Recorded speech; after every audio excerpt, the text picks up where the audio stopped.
बिस्मिल्लाहिर्रहमानिर्रहीम, अस्सलाम वालेकुम। मैं हूं मखदूम शहाबुद्दीन। 4 जुलाई 2025 जुम्मे का दिन। नाज़रीन इकराम, मकबूजा वादी के अंदर इस वक्त एक जानब तो अमरनाथ यात्रा शुरू हो चुकी है। इसकी सिक्योरिटी बहुत हाई अलर्ट है और भारतीय आर्मी चीफ ने खुद आकर अमरनाथ यात्रा, एक सिंपल यात्रा जो है, उसकी सिक्योरिटी के इंतजामात को देखा। इस वक्त मकबूजा वादी के अंदर कुछ भी हो सकता है। हम तो यही दुआ करेंगे कि पुरअमन तरीके से ये जो मजहबी रसूमात हैं ये अदा हों। लेकिन इस सब में जैसे ही अमरनाथ यात्रा शुरू होती है, भारतीय फौज पर मकबूजा कश्मीर में कयामत टूट पड़ी है। खौफनाक हमले की खबरें, और क्या पाक भारत कशीदगी दोबारा शुरू हो सकती है। चीन ने भी इस सब के अंदर अपना कदम उठा लिया एक बहुत बड़ा, और भारत को एक बड़ा सरप्राइज जो है वो चाइना की तरफ से दिया गया है। ये सारी डिटेल्स एक एक करके डिस्कस करते हैं, क्योंकि एक तरफ अब पाकिस्तान की एयरफोर्स और पाकिस्तान की आर्मी बिलखुसूस हाई अलर्ट पे है, और कुछ मूवमेंट्स जो हैं वो भी देखी गई हैं। इसके साथ ही साथ पाकिस्तान की जो बहरिया है, क्योंकि इस मरतबा ये भी चांसेस हैं कि भारत अपने आईएनएस विक्रांत जो है उसे रुस्वा करने के लिए उसे मैदान में उतारे, जैसे राफेल उतारे थे इससे पहले। तो राफेल भी रुस्वा हुए, विक्रांत को भी हम रुस्वा कर ही देंगे इंशाल्लाह, अल्लाह की मदद अगर शामिल हाल हुई और भारत ने अगर कोई एडवेंचर किया। वैसे तो हम अमन चाहते हैं, लेकिन भारत की जो ख्वाहिश है वो अमन की लग नहीं रही। अब सबसे पहले नाज़रीन इकराम, जो डेवलपमेंट्स हैं, एक तो अमरनाथ यात्रा जो है, इसके दो रूट्स होते हैं। एक पहलगाम का रूट है और एक और रूट है, और इस वक्त बहुत ज़्यादा थ्रेट था, लेकिन वहाँ पर जो बड़ी तादाद में हिंदुओं की ये अमरनाथ यात्रा है और वो पैदल चलकर उन्होंने एक अपनी श्राइन के ऊपर जाना होता है। तो ये जो है इस वक्त शुरू हो चुकी हुई है, और जो हालात हैं मकबूजा कश्मीर के आपको मालूम है। और पहलगाम इंसिडेंट के बाद एक डर और खौफ की जो फ़ज़ा बनी हुई है मकबूजा वादी के अंदर, टूरिज़्म जो है वो मुकम्मल तौर पर ख़त्म हो गया हुआ है। तो ये रिलीजियस जो ये इवेंट है, ये इस वक्त शुरू तो हो गया है, लेकिन सिक्योरिटी बहुत शदीद है, और इवन एयर स्पेस और नो फ्लाई जोन डिक्लेयर किया गया है तमाम तर रूट्स को, और बहुत शदीद तरीन। वैसे भी पूरी दुनिया के अंदर अगर मकबूजा कश्मीर की हम बात करें तो वो दुनिया का सबसे ज़्यादा हाईली मिलिटराइज्ड जोन है। जितनी पाकिस्तान की कुल फौज है उससे ज़्यादा फौज तो सिर्फ भारत ने मकबूजा वादी के अंदर डिप्लॉय की हुई है। और वहाँ पर जो अमन व अमान की सूरत हाल है वो सिर्फ एक आप कह सकते हैं कि भारत ने इमेज बनाई हुई है कि जी वहाँ पर कोई चीज़ें अंडर कंट्रोल है, बट नहीं है। इतनी ज़्यादा फौज जब आपको एक बंदे की निस्बत 4 फौजी एक एरिया के अंदर छोड़ने पड़े, तो उसका मतलब है सब कुछ आर्टिफिशियल है। और ये जो अभी सिक्योरिटी अरेंजमेंट्स हैं, ये भी इसी जानिब एक बहुत वाज़े इशारा है। और इस वक्त जो सूरत हाल है वो भी इसी तरह की है। और मकबूजा वादी के अंदर पिछले कुछ दिनों में आपने देखा कि इन्होंने एक दो इल्ज़ामात भी लगाए। और वैसे भी मकबूजा वादी के अंदर कुछ भी होता है तो पाकिस्तान को ब्लेम करने की भारत की एक पुरानी रविश है। तो अल्लाह खैर ही करे अमरनाथ यात्रा के लिए। वी कैन ओनली प्रे कि वहाँ पर हालात ठीक हों, and we can even pray कि जो मकबूजा कश्मीर के अंदर भारत की इंटेलिजेंस है उसका कोई फेलियर ना हो जाए, और भारत के अंदर जो लोग हैं वो महफूज रहें, स्पेशली जो इनोसेंट लोग हैं ये यात्रा के ऊपर जो जा रहे हैं। और क्योंकि अल्लाह ना करे यहाँ पे कुछ भी होता है ना, तो वो दो न्यूक्लियर स्टेट्स के दरमियान जंग छिड़ पड़ती है, क्योंकि नरेंद्र मोदी अपनी नाकामियों पर से पर्दा हटाने के लिए इस तरह के काम करते हैं। अल्लाह ना करे कुछ हो। भारत की सिक्योरिटी बीफ्ड अप है। लेकिन एक चीज़ समझिएगा कि पिछले कुछ दिनों के अंदर भी कुछ कार्रवाइयाँ हुई। एक इन्होंने कहा कि हमने बंदा गिरफ्तार कर लिया, वो पाकिस्तानी है, वो दहशतगर्दों को इन्फिल्ट्रेट करवाता था।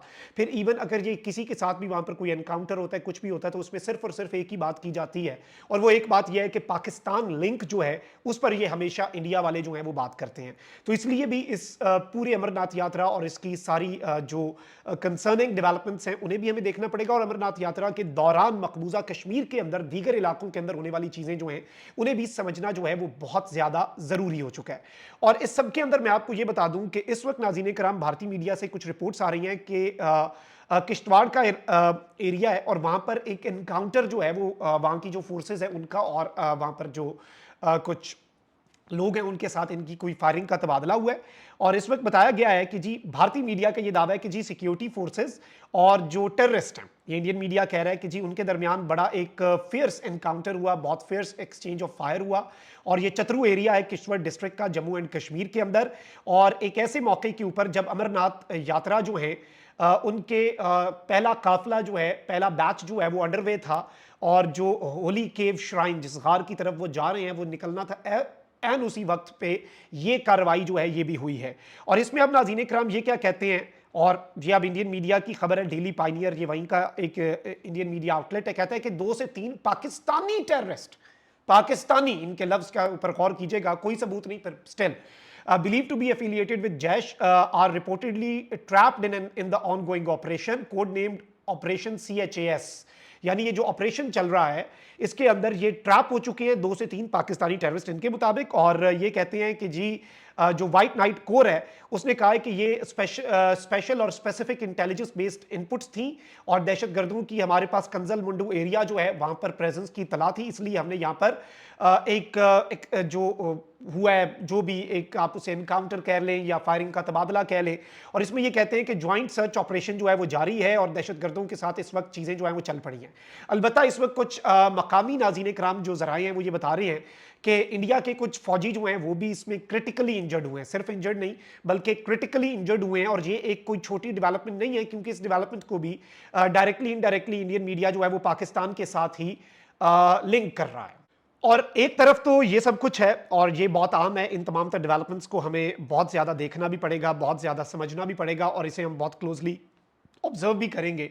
लेकिन अब एक और चीज़ है जो आपके सामने रखनी है। एक तरफ तो मैंने आपको कल ये बताया था कि भारत जो है उसके पानी जो उसने रोका है, तो वहाँ से जो चाइना है उसने भारत का 75% पानी जो है वो रोक दिया। तो भारत को ये चीज़ समझ आनी चाहिए कि अगर वो पानी रोकने वाली एक्टिविटी करेगा तो भारत का जो पानी है वो चाइना ऊपर है। देखें, ये तो नेचुरल होता है ना, नेबर्स में कोई ऊपर ऐसे डेमोग्राफी होती है, तो वो चाइना ने अगर पानी रोक लिया तो फिर भारत कहाँ पर जाएगा। और चाइना के पास तो स्ट्रक्चर्स हैं, भारत के पास अभी मुकम्मल तौर पे स्ट्रक्चर्स नहीं हैं। इस सब के अंदर एक और खबर जो है वो बहुत ही ज़्यादा चल रही है जी इस वक्त, कि आज़ाद जम्मू कश्मीर और गिलगित बल्तिस्तान के करीब चाइना जो है वो एक एयरपोर्ट बना रहा है। चाइना जो है वो वहां पर जो एयरपोर्ट बना रहा है, अब इस खबर ने भारत के अंदर एक कोहराम बर्पा कर दिया और भारत के अंदर इस खबर को बहुत ज्यादा हाईलाइट किया जा रहा है। भारत के अंदर इस खबर को इवन कांग्रेस वाले जो है वो कह रहे हैं नरेंद्र मोदी क्या कर रहा है, ये तो कल को पाकिस्तान और चाइना मिलके कश्मीर और ये सारी चीजें। आपको याद होगा कि जब ऑपरेशन सिंदूर और ऑपरेशन बुनियानो मरसूस वाला मामला चल रहा था, उस टाइम पे हमने अपना गिलगित बल्तिस्तान साइड पे कुछ बेसिस को ऑपरेशनल किया, ऑपरेशनलाइज किया, और इवन यहां तक खबर आई कि चाइना से कुछ रीफ्यूलिंग जो है, क्योंकि वो उधर से करीब पड़ता है, तो चाइना से कुछ ने आकर रीफ्यूलिंग जो है हमारे फाइटर जेट्स की वो वगैरह, ये सारा कुछ होता है, कॉपरेशन चल रही होती है, सारी चीजें बताने वाली नहीं होती, लेकिन इस तरह की भी कुछ रिपोर्ट्स जो है वो इनिशियली हमें मौसूल हुई थी। तो उस कॉन्टेक्स्ट में भी अगर हम इस डेवलपमेंट को देखें, और चाइना जो है जो ये एयरपोर्ट बनाने जा रहा है, इवन मैं देख रहा हूं कि ये जो अपना कांग्रेस है और दीगर पॉलिटिकल पार्टीज हैं वो इवन अब नरेंद्र मोदी पर तनकीद कर रही है कि ये पाकिस्तान और ये सारे मुल्क और ये सब कुछ इकट्ठा होकर क्या कर रहे हैं, ये क्या हो रहा है।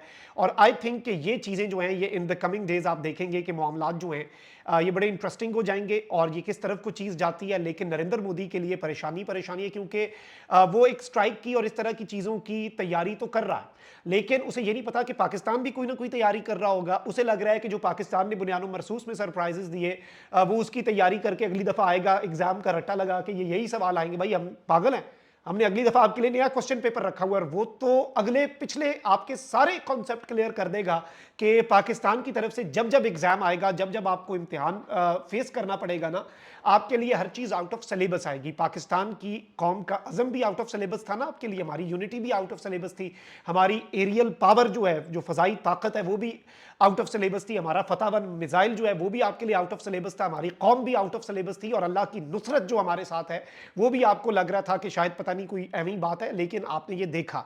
और इस वक्त एक तरफ भारत अपनी प्रॉक्सीज एक्टिवेट कर रहा है, तो अब हमारी नज़र जो है वो मकबूजा वादी पर भी होगी। अल्लाह ताला खैर ही करे, क्योंकि भारत जो है वो इस सब के अंदर कोई बड़ी कार्रवाई और इस तरह की चीज़ें जो हैं वो नरेंद्र मोदी से आप एक्सपेक्ट कर सकते हैं। नरेंद्र मोदी से कुछ ज़्यादा अच्छे की उम्मीद ना ही हमने पहले कभी रखी है और ना ही हमने आइंदा कभी रखनी है, क्योंकि मोदी का एक मॉडल ही है ना, मोदी ऑपरेट ही ऐसे करता है। तो ये डेवलपमेंट्स थी जो आपके सामने रखना बहुत ज़्यादा ज़रूरी थी। कॉमेंट सेक्शन में राय का इज़हार ज़रूर करें, अपना बहुत ख्याल रखें। अल्लाह निगहबान, पाकिस्तान जिंदाबाद।